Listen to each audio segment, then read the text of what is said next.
Olá pessoal, aqui é o Mário e esse é o episódio número 10, que marca o fim da primeira temporada do Innovation On. Para fechar a temporada com chave de ouro, eu convidei a Paula Lameu para falar sobre inovação na educação.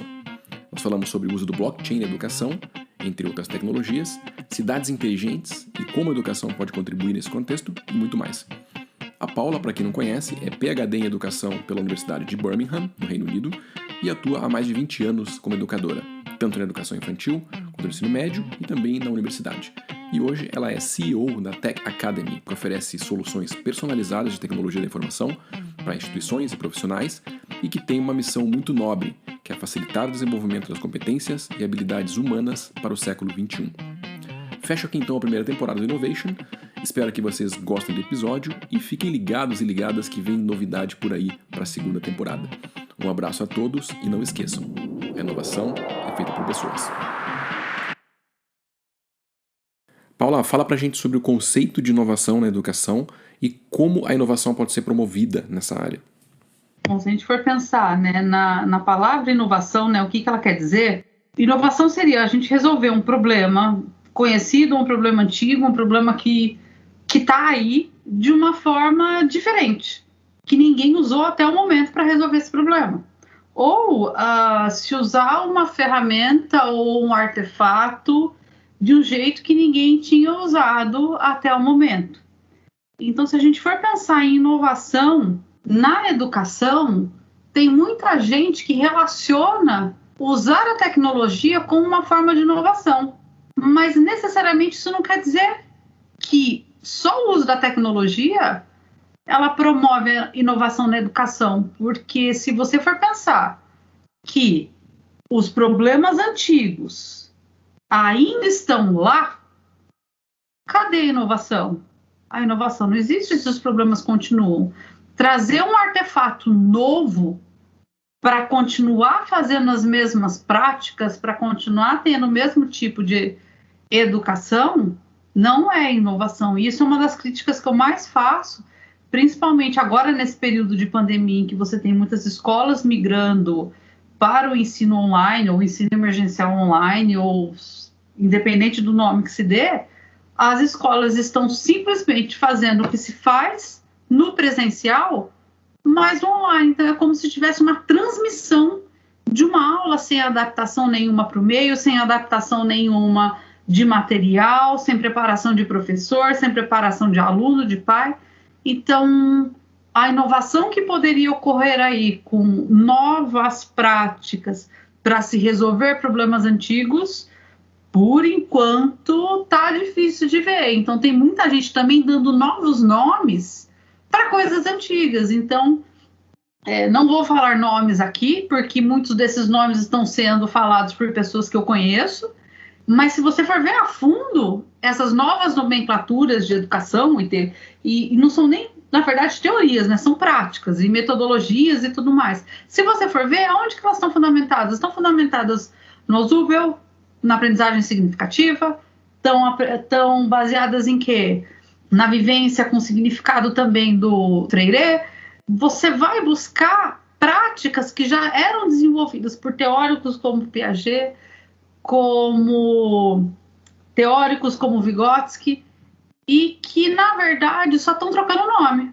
Então, continuam fazendo a mesma coisa, mas só trocando nome. Então, até que ponto isso é inovação? Então, eu estou um pouco cética com essa questão da inovação, porque se a gente for pensar, os grandes problemas da educação continuam.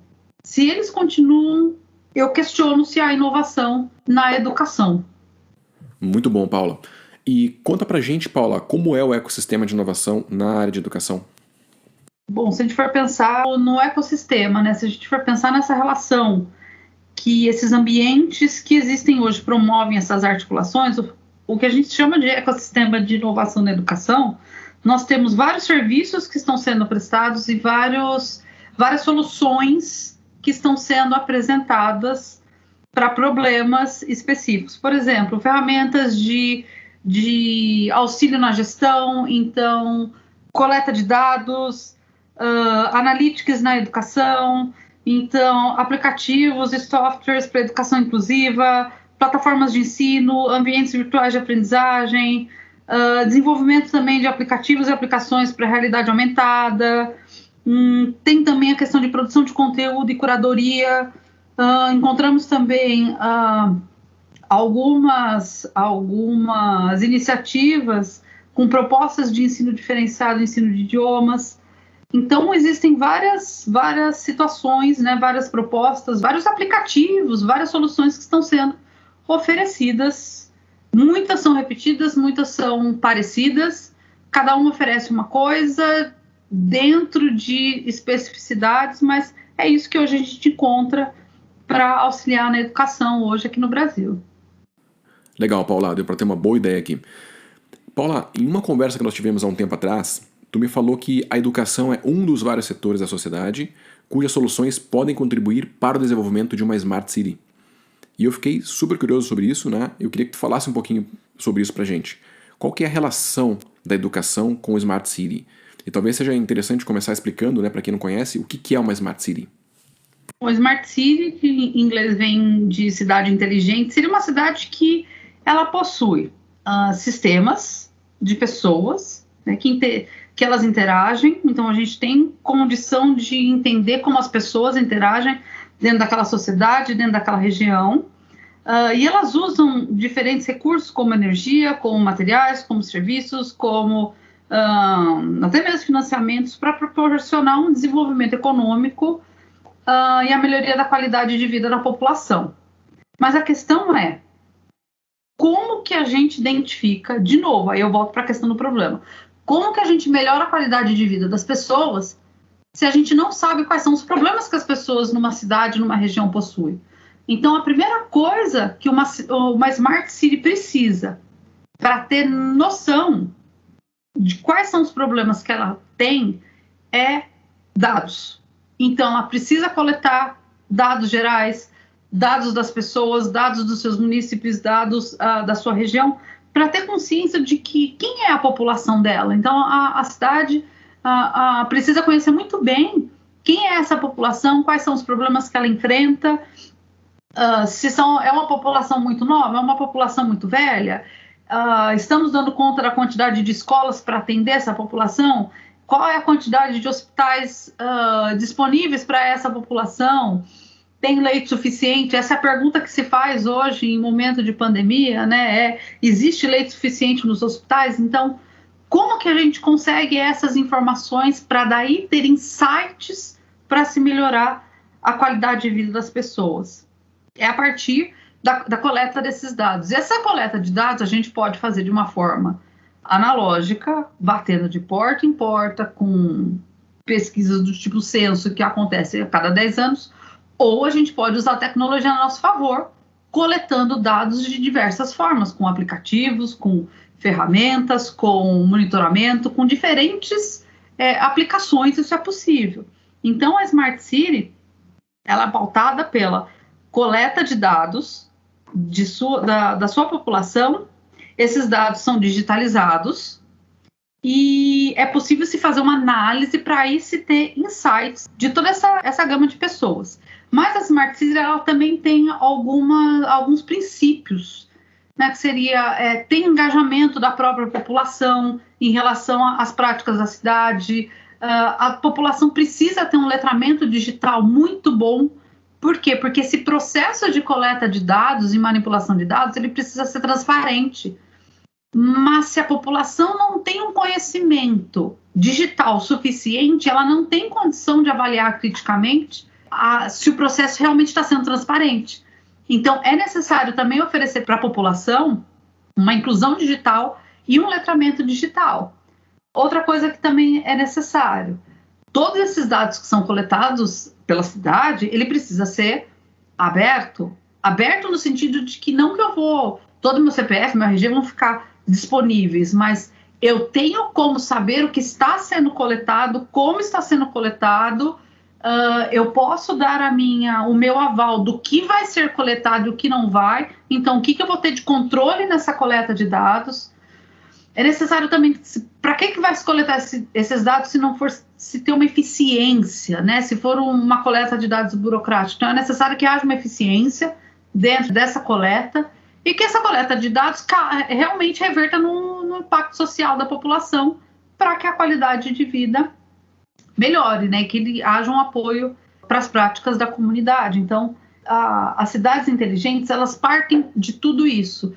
Tem muita gente que enfoca as Smart Cities em sustentabilidade, práticas sustentáveis, energia renovável, questão de poluição, ou a urbanização e a mobilidade. Por quê? Porque isso é o mais fácil de lidar.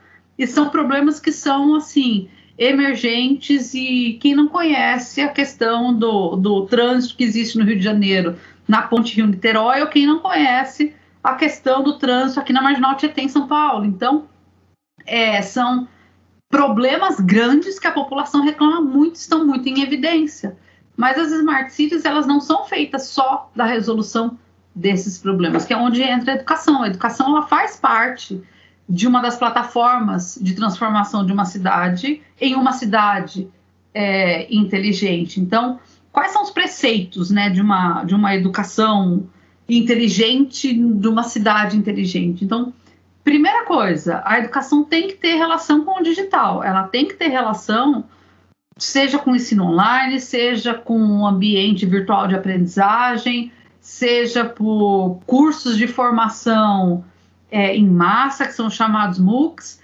Independente da forma que seja, o digital e a tecnologia tem que estar ali. Por quê? Porque através desse digital que os dados dos alunos serão coletados.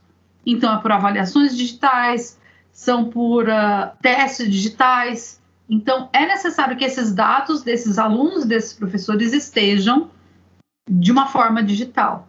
Além disso, que a grande virada na educação da Smart City a gente sai daquela ideia do que a gente chama o modelo de tamanho único, né, que é one size fits for all.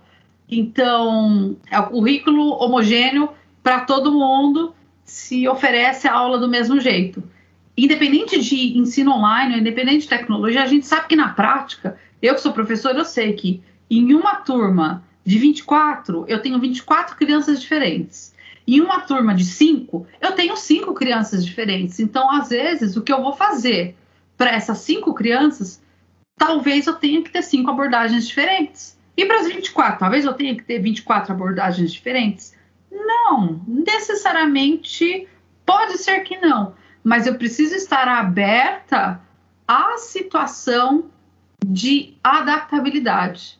Então, eu preciso não ter um modelo engessado de educação e currículo para atender às necessidades dos meus alunos. Porque se eu estou buscando a qualidade de vida e resolver um problema dele, eu não vou empurrar um currículo fechado.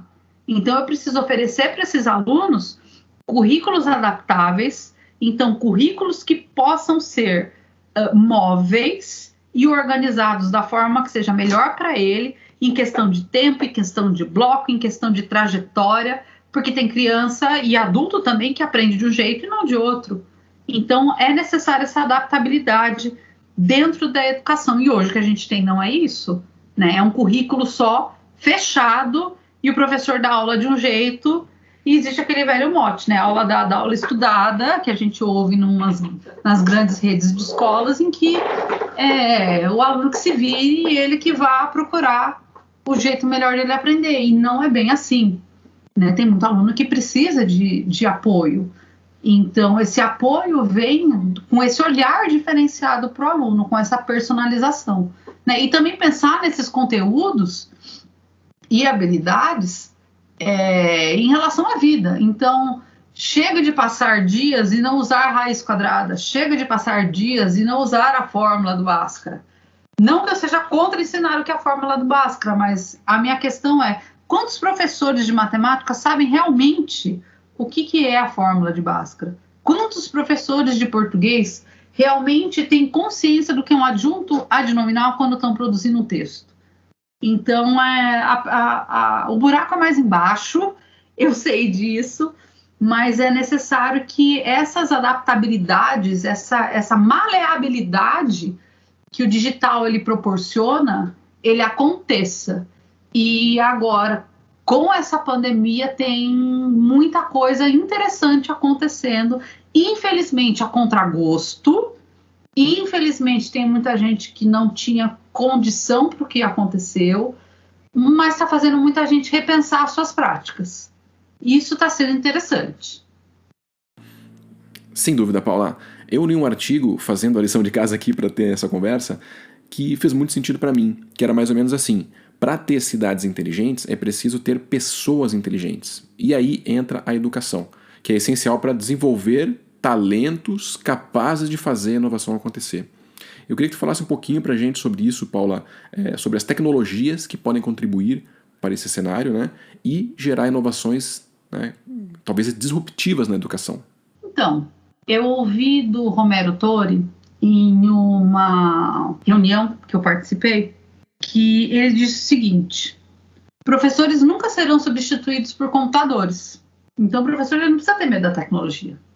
Mas professores que não usam a tecnologia para dar aula, com certeza serão substituídos por outros professores que realmente usam a tecnologia para dar aula e usam muito bem. Então, essa é uma das questões que muito professor ainda pensa em ser contra o uso da tecnologia, porque a tecnologia ela não proporciona o aprendizado, ela não proporciona o desenvolvimento de todas as habilidades. Ninguém aqui está dizendo que a tecnologia é a salvadora e que a tecnologia vai resolver o problema. A gente tem casos como o Reino Unido, em que eles têm a implementação de tecnologia na educação desde 2000. Então, eles têm 20 anos com o uso de tecnologia na educação.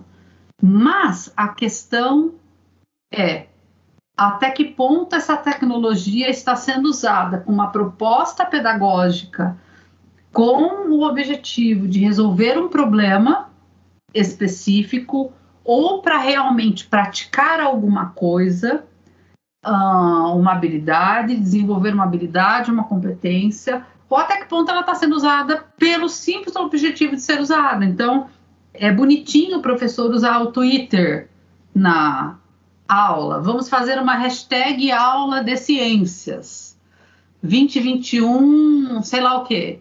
Mas será que esse professor e será que esses alunos tiveram alguma noção de cidadania digital? Será que esses alunos, será que esses professores, eles tiveram consciência de tudo que envolve cyberbullying? Então, existe uma complexidade aí do ambiente que ela precisa ser abordada com essas escolas, com os professores, com os alunos. Então, a inovação aí, ela vem quando a gente tem professores e alunos letrados, com esse uso de tecnologia, e o uso da tecnologia com um objetivo específico, pedagógico. E, principalmente, para facilitar a vida do professor. Porque a gente sabe que existe uma curva de aprendizagem, qualquer aplicativo, software, prática nova, leva-se um tempo para que o professor entenda, não só o professor, né, qualquer pessoa, que a pessoa entenda como é que funciona, insira ela na prática dela, no seu dia a dia, para depois conseguir utilizar ela de uma forma que facilite a vida dele. Então, se o professor já estiver usando a tecnologia para facilitar a vida dele, para que ele tenha mais tempo de qualidade com os alunos dele, isso sim é um uso eficaz da tecnologia e isso vai ser inovador, porque a prática de professor fala, aluno ouve, faz exercício, faz prova, passou de ano, você colocar uma tecnologia aí para repetir isso daí não tem nada de inovação.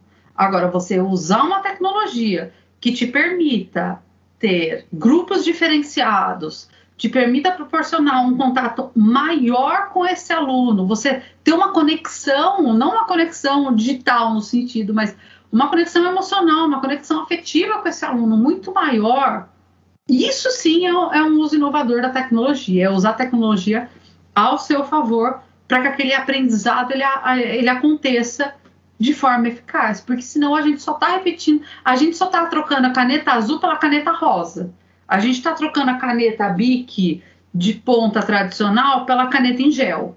Então, mas para escrever a mesma coisa. Então, 6 por meia dúzia, fica se os professores optam pelo 6, que é o que eles estão mais acostumados a usar.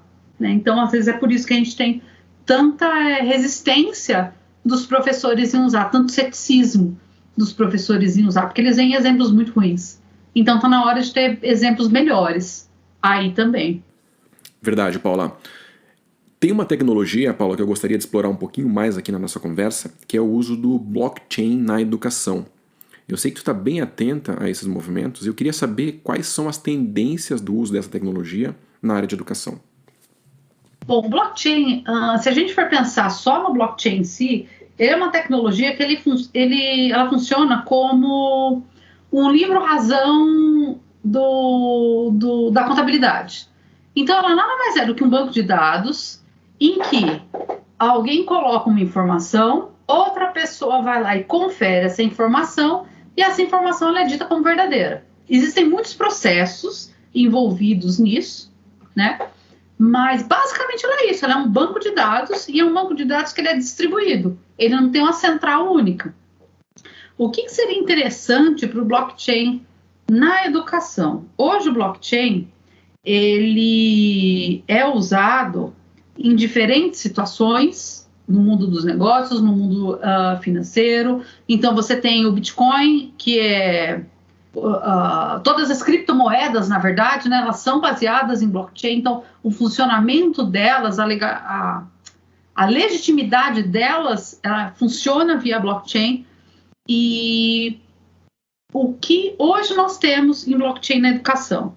A gente tem a questão da certificação via blockchain, tanto é que o MEC já tem cobrado, o governo brasileiro já tem cobrado das universidades, o prazo já venceu agora, e esse prazo foi estendido até o final do ano. Até o final do ano, as universidades de âmbito federal são obrigadas a entregar os certificados em blockchain. O que isso quer dizer? Quer dizer que a identidade de cada aluno ela vai estar dentro de um banco de dados, espero eu que de forma anônima, porque esses dados eles podem não estar necessariamente anonimizados, mas espero eu que de forma anônima, eu não consegui informação suficiente ainda para saber esse detalhe, mas os dados da pessoa estão lá e aquele certificado que ele vai obter em engenharia ou em algum bacharelado, esse certificado ele vai ser digital. Então, ele vai estar associado à identidade da pessoa. Então, essa identidade também precisa estar digitalizada. E quando eu falo identidade, eu não estou falando do RG ou do CPF. Eu falo de carteiras digitais. Então, hoje, cada pessoa tem o direito de ter uma carteira digital. Essa carteira digital, hoje, vocês podem procurar diferentes aplicativos. Um aplicativo bem comum que muitas pessoas usam é o MetaMask. Então, se você baixar o MetaMask para fazer aquisição de Bitcoin ou de Ethereum ou qualquer outra moeda ou qualquer outra criptomoeda, o que acontece? Você tem os seus dados que ficam escondidos, eles ficam anonimizados, e você tem uma chave pública e uma chave privada. São dois tipos diferentes de códigos. Então, se eu for comprar Bitcoin ou se eu for doar, por exemplo, para você Bitcoin, o que eu vou passar? Eu vou te mandar o Bitcoin e você precisa me dar a sua chave pública, então a sua informação pública, eu vou colocar a minha informação pública ali, as privadas ficam fechadas, mas elas servem para autentificar essa transação que acontece entre eu e você. Então, no caso dos certificados, esses certificados estariam dentro dessa nossa carteira, que teria toda a nossa identidade ali. Então, isso possibilita muitas outras coisas no futuro. Então, por exemplo, com essa carteira digital, com todos os meus certificados, isso acaba evitando que certificados falsos ocorram. Por exemplo, um certificado no papel que as pessoas falem, eu tenho, como a gente já viu que teve muito problema, inclusive no Ministério da Educação, né, que o ex-ministro alegou que tinha um determinado certificado e ele não tinha. A universidade se pronunciou. E se isso está no blockchain, se isso está nesse banco de dados distribuído, fica muito evidente, porque está registrado lá. Porque esse banco de dados, o que acontece? Todas as transações que ocorrem dentro dele são registradas e não são apagadas. E a próxima transação, ela carrega todo o histórico das transações anteriores. Então, o banco de dados, ele se retroalimenta dessas transações e ele não está num servidor específico. Esses dados, eles são compartilhados entre a rede inteira.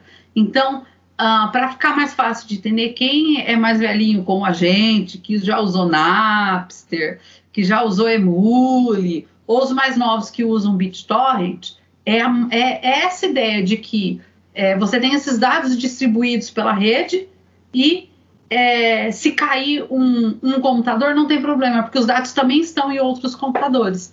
Então, se uma pessoa alegar que ela tem tal certificado, você consegue verificar no banco de dados, né, nesse banco de dados distribuído, se esse certificado existe ou não de verdade, porque é o banco de dados que diz se está lá ou não, por conta de processos de validação que existem lá, né? Existem provas que a gente faz dentro desse banco de dados para dizer que essas informações são verdadeiras. Por exemplo, na Bitcoin, o que funciona é a prova de trabalho. A prova de trabalho, ela é feita pelos mineradores. Então, são pessoas que ficam caçando essas transações nesse banco de dados para dizer, é verdade, não é, é verdade, não é. E, se for verdadeira, você ganha uma recompensazinha porque você fez aquilo.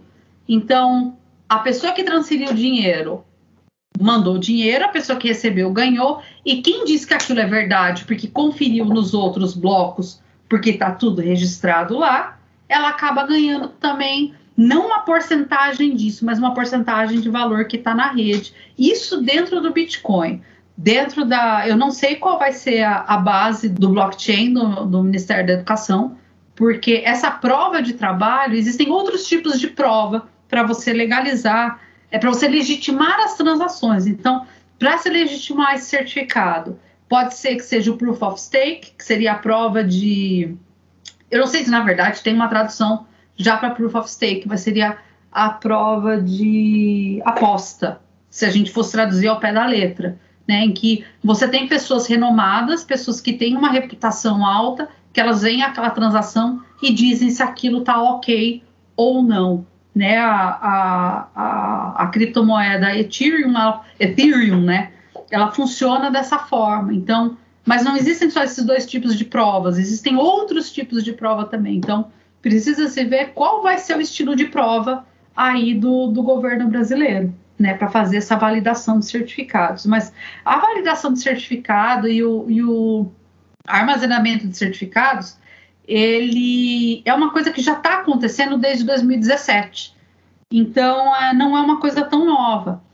Então, o que falta um pouco com relação ao blockchain são projetos um pouco mais arrojados, projetos um pouco mais inovadores para se realmente resolver grandes problemas na educação. Porque hoje o que a gente tem? A questão de armazenamento de dados, então armazenamento do histórico do aluno, armazenamento da certificação do aluno, validação do certificado do aluno.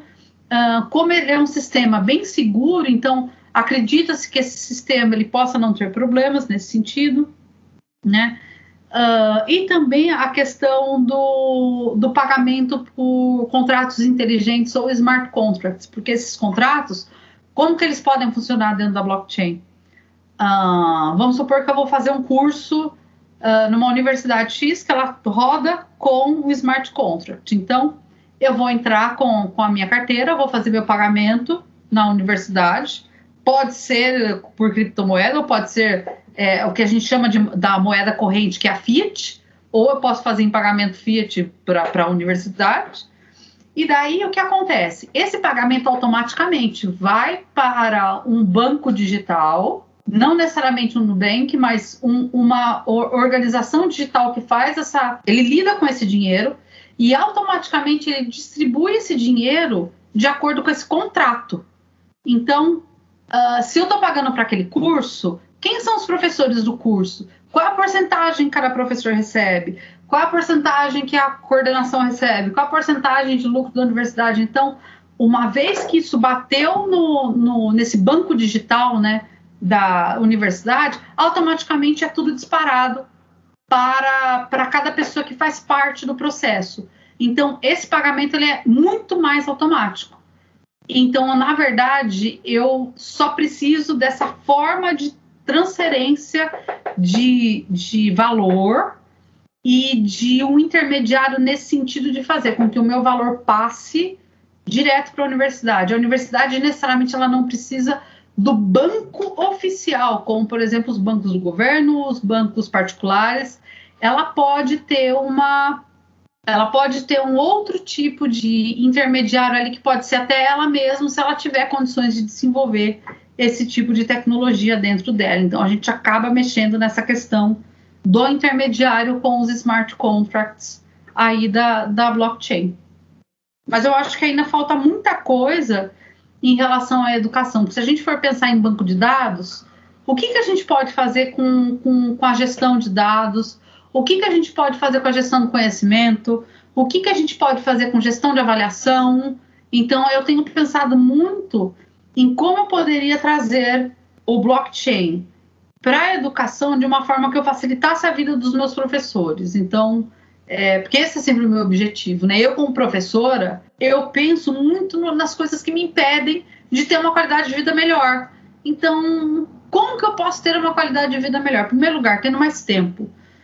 É difícil você ver um professor que não trabalha manhã, tarde e noite. E mesmo se ele trabalhe um período só, no outro ele está preparando aula, ele está corrigindo coisa, ele está, sabe? Então, como que o blockchain pode vir para pelo menos reduzir a carga de horário de trabalho de professor, no sentido de facilitar, ou no sentido de aliviar isso e deixar ele com tempo para fazer outras coisas, para viver, principalmente para viver. Então é nisso que eu tenho pensado um pouco no blockchain. Muito bem colocado, Paula. Ela é uma tecnologia que, se for usada da maneira adequada, né, no contexto que ela está inserida, nos ajuda bastante, né, independente da área.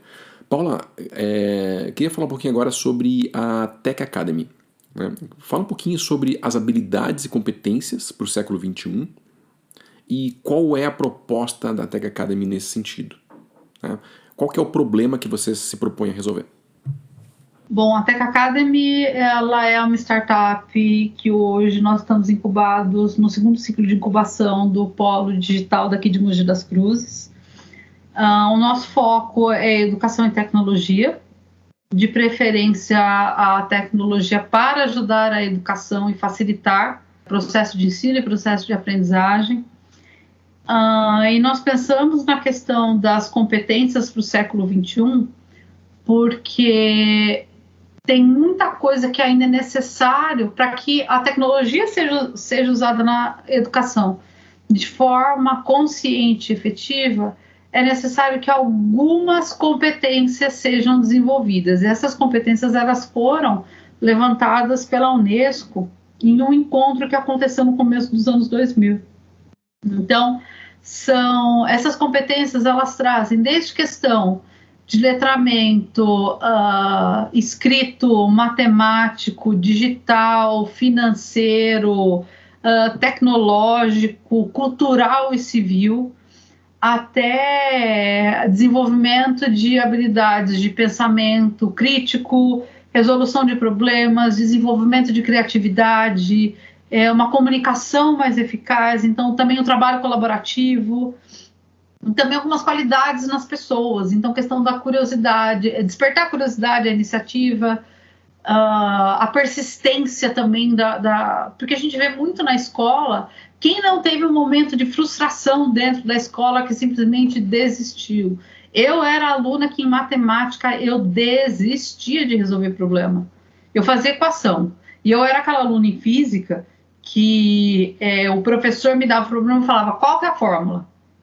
Eu não conseguia pensar. Por quê? Porque me faltava, na verdade, primeira, a persistência, segundo, a criatividade, terceiro, habilidade de resolução de problema, e quarto, letramento. Por quê? Porque eu não entendia o problema. Meu problema principal era português, não era matemática nem física.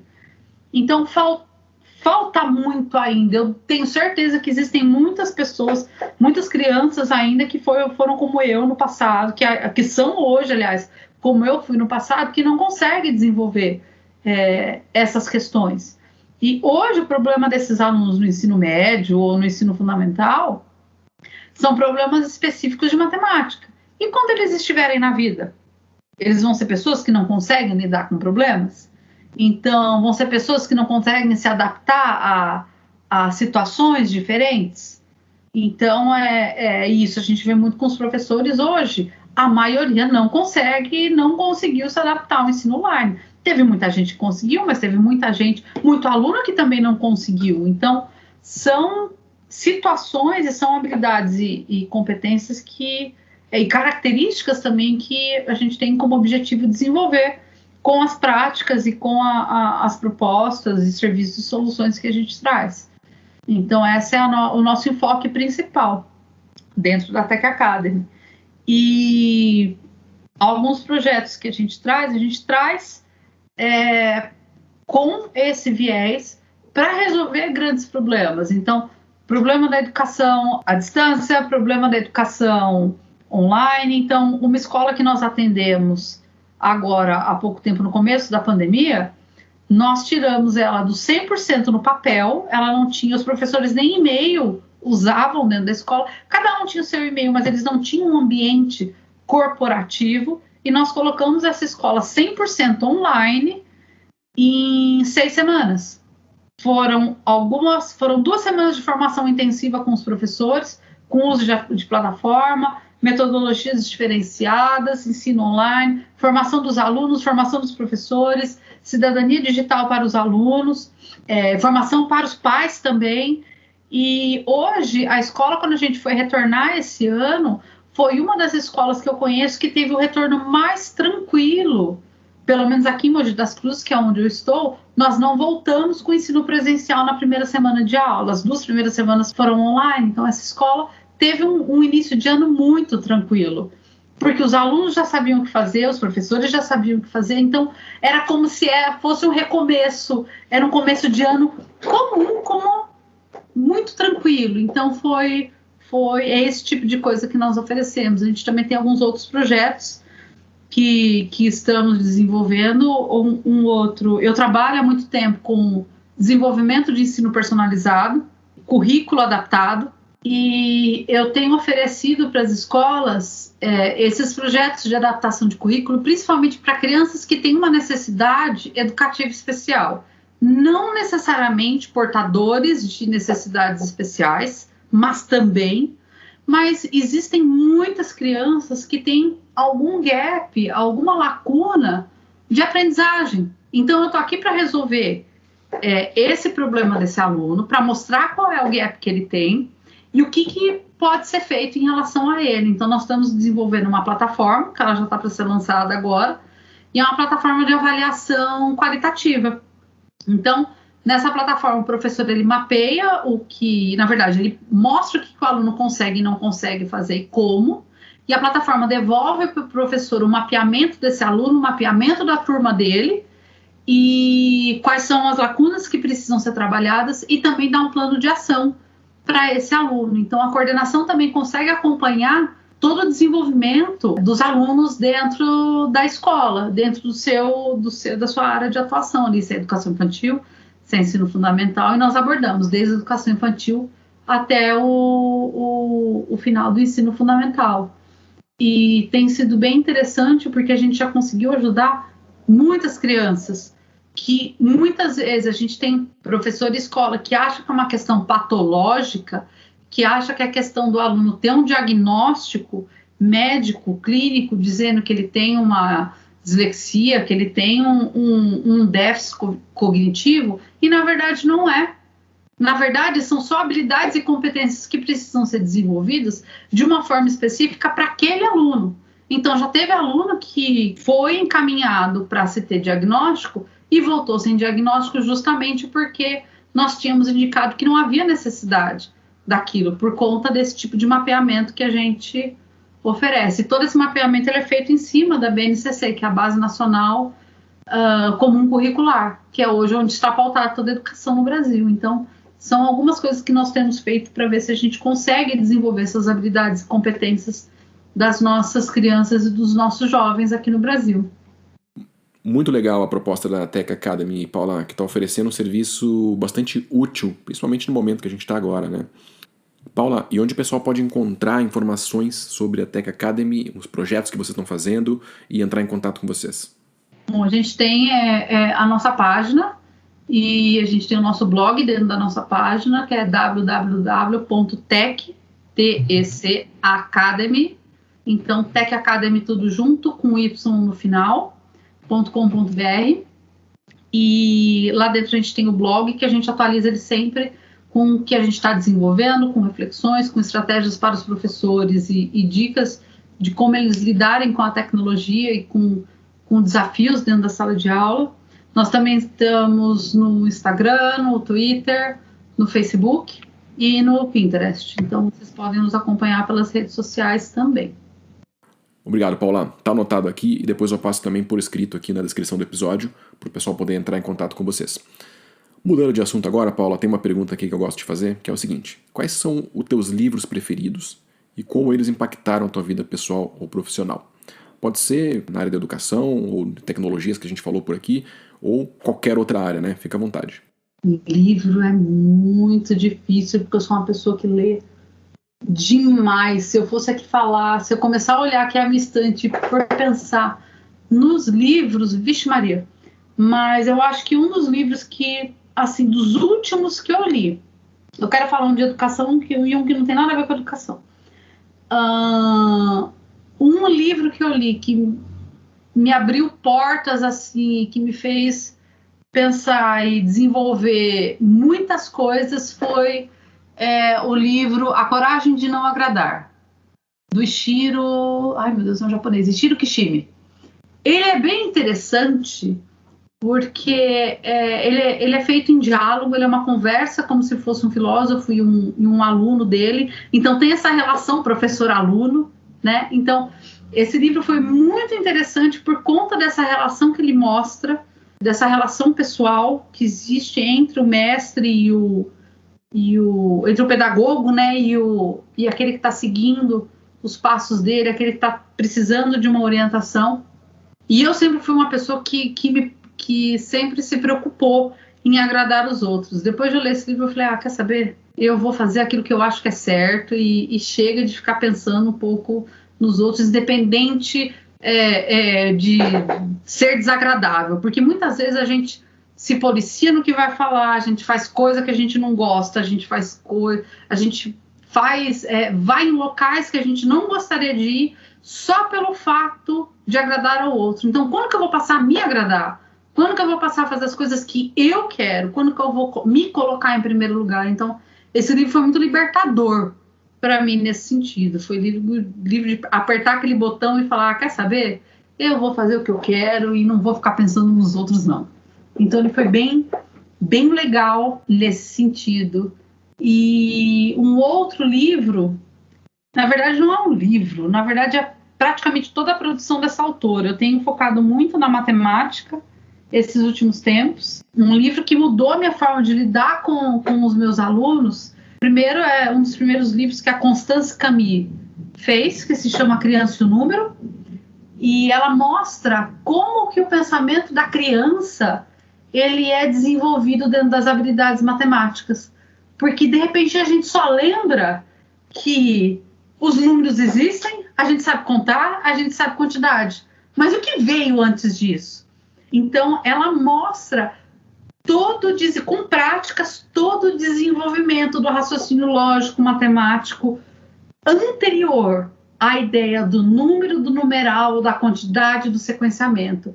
É muito bonito de ver. E é muito bonito de você identificar isso nas crianças que têm 4, 5 anos. Então, eu me encantei com a forma... Ela escreve de uma forma um pouco técnica, porque afinal ela é matemática, é professora, mas é encantador você ver e constatar isso depois na prática. Então, são 2 livros assim que marcaram bastante a minha trajetória. Legal, Paula. Eu estava super curioso para saber quais livros tu iria escolher, porque eu tinha certeza que essa ia ser uma pergunta super difícil para ti, porque tu lê muito, a gente até compartilha algumas leituras algumas vezes, e escolher 2, 3 livros para falar nem sempre é fácil, né? E as escolhas foram muito boas. Obrigado por compartilhar com a gente. Paula, a gente pode começar a fechar nossa conversa, tá? Se tu quiser passar uma mensagem final aí para os nossos ouvintes. Lembrando aqui que temos professores, professoras, profissionais da indústria em geral, né, ligados à inovação ou de outras áreas, temos estudantes, etc, né? Todo mundo praticamente, né? Eu acho que uma mensagem assim que tem me chamado muita atenção e que eu acho que é o que eu tenho tentado meio que passar para todo mundo é o prazer de aprender. Eu vejo muita criança quando chega... Isso foi uma pergunta que eu sempre fiz. O que acontece com as crianças que vêm da educação infantil, do Fundamental 1, que chega até o 4º ano, 3º ano ali, 9, 10 anos, que elas, de repente, elas têm uma paixão por aprender tudo e, de repente, aquilo se vai e elas não querem mais saber. Elas simplesmente acham tudo ruim, tudo chato, tudo desinteressante. E aí, quando ela se torna adolescente, é vergonhoso você gostar de aprender, é vergonhoso você saber, é ridículo, não é legal. Eu acho que hoje o que as pessoas estão precisando é de um reforço nesse sentido, de que aprender é muito bom. Saber coisas é muito legal. Independente se você vai usar aquilo ali ou não, mas informação em geral é interessante. É interessante você conseguir conversar sobre coisas, é interessante você sentir o seu cérebro sendo desenvolvido nesse sentido. E para quem é pai, por favor, busque coisas interessantes para você aprender, porque sempre a criança ela é um espelho da própria família. Então, se o pai e se a mãe buscam muitas coisas a serem aprendidas, as crianças também irão buscar. Se o pai é um leitor e a mãe também, a criança também vai ser leitora. Então, deem um exemplo, busquem coisas, estimulem a prática da aprendizagem, porque o prazer do aprender ele é muito grande.